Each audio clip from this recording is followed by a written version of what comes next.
So may tatanong po, nagchat po yung kapatid ko po, may nagchat po sa kanya na tita namin yan. Nagtatanong po ano daw po ba yung pinupost ko na nakikita niya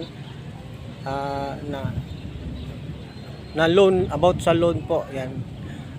Ito po ay about sa RCBC payday loan at salary loan po ng RCBC. Yan. Ito ay available lamang po sa mga account user po or sumasahod sa pamamagitan ng ATM ng RCBC.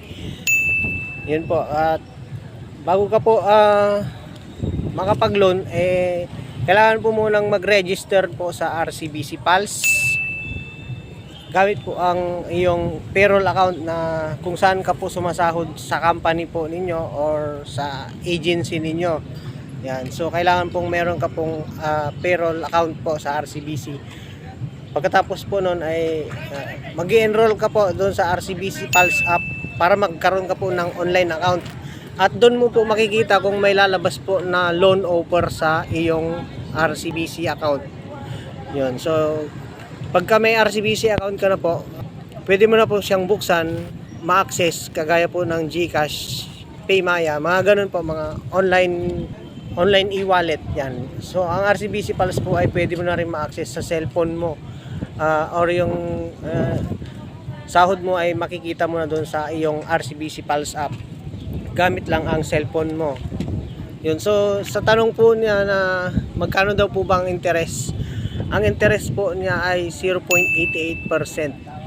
So mababa lang po siya. Halimbawa po sa 25,000 po, kung meron po siyang available offer na salary loan na 25,000, ang magiging kabuuan kung babayaran sa loob ng 12 months ay 27,600 plus po. Mga ganun po.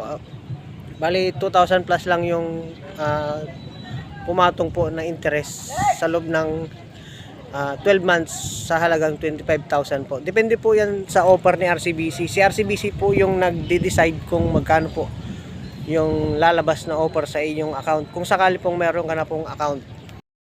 So ganyan po yung ating RCBC Pulse online account. Yan. Kailangan pong magkaroon ng online account po sa RCBC Pulse. Ayan. Kagaya po ng sinabi ko kanina, dito mo ma-check na kung dumating na yung sahod mo sa inyong company. Makikita mo po siya dito. Ayan. So para mag-proceed ka po sa loan, nakikita nyo po itong deposit account na to. Ayan. I-slide nyo lang po ito ng pakaliwa. Tapos lalabas na yung loan doon. Yun po yung pipindutin nyo. Kapag may lumabas po na offer doon na salary loan, ibig sabihin pwede na po kayong mag-loan. Yan. So yun, halimbawa lang po ito ng pagkakaroon ng RCBC Pulse account. So sana po nakatulong itong video na to.